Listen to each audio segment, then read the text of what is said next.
It has taken 40 years for us to find out the scale of the abuse that was going on in those places, because we never asked, and the people, when they told us what was going on, we didn't listen. Psychiatric hospitals are still widespread in Europe. 20 or even 40% of patients in psychiatric hospitals are hospitalized for 5 years or longer. I first went to Leros in 1987. The conditions in the so-called state hospital of Leros were appalling. People being kept naked, chained to beds, being fed by guards in Wellington boots with long spoons. The barrack rooms in which they were kept were those of an old Italian prisoner of war camp. No running water, just appalling. It's more like death, maybe. It's about no choice. It's about no prospect for the future.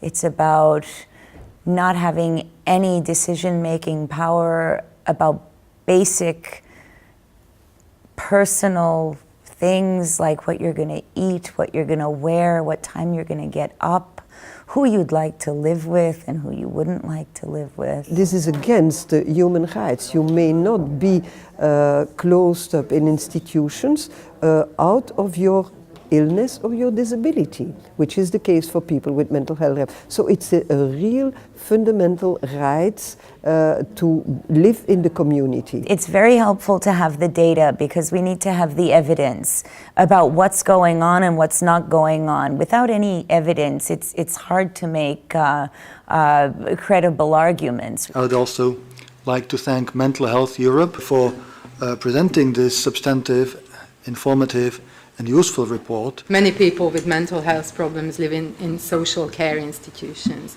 We found approximately 125,000 people in 14 countries, but this is probably an underestimate, and the real number might be much higher than this. And in some countries, in fact, there are more people living in social care institutions than in any other mental health care settings. The majority of the countries continue to have plenary substitute decision-making regimes, which is contrary to the UNCRPD. But here's some positive developments. Some countries are implementing some progressive reforms. There's clearly very little political will to actually implement deinstitutionalization in spite of the availability of enormous additional resources in the form of structural funds. Not only the member states, but also the European Union, which of course has ratified the CRPD, would be in violation of their obligations under the Convention if they continued investing large financial resources from the EU structural funds into the creation or refurbishment of segregating residential institutions which don't give people their choice. That's mentioned in Article 19 of the CRPD. In Romania, it's estimated that about 29 million euros, which is an enormous amount of money, obviously, was allocated in the form of structural funds between 2007 and 2013 for expanding and or renovating 39 existing institutions. If the structural funds don't become part of the solution, they are likely to become part of the problem. Really a change on so many levels. Not only the governments realize that it is not the good answers, the persons themselves asked to go back home, and the government said we have to do something about it. Closing an institution can be a very long project because you have to find, you can only do it, it's like eating an elephant, you can only do it bit by bit. The important thing is to start somewhere, to start working at alternatives for those you can find alternatives for. You wouldn't have believed that the people who appeared to need to be fed while wearing no clothes in St. George's, the Pavilion of the Naked it was called, could be sitting fully clothed in tavernas, drinking coffee and talking about their experiences only 3 or 4 years later. It is just not true. that people cannot survive these things. It's just that they shouldn't have to.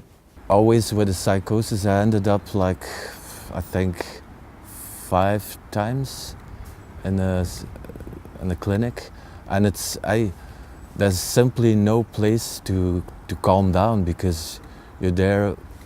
The whole concept doesn't work.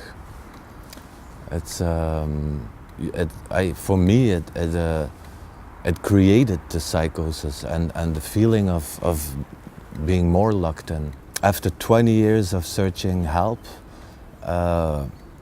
in clinics, psychiatrists,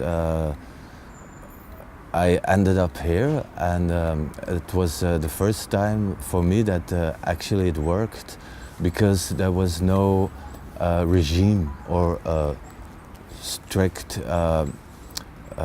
In the clinics, you have a strict thing you have to follow, which takes away your identity, and they even don't tell you where they want.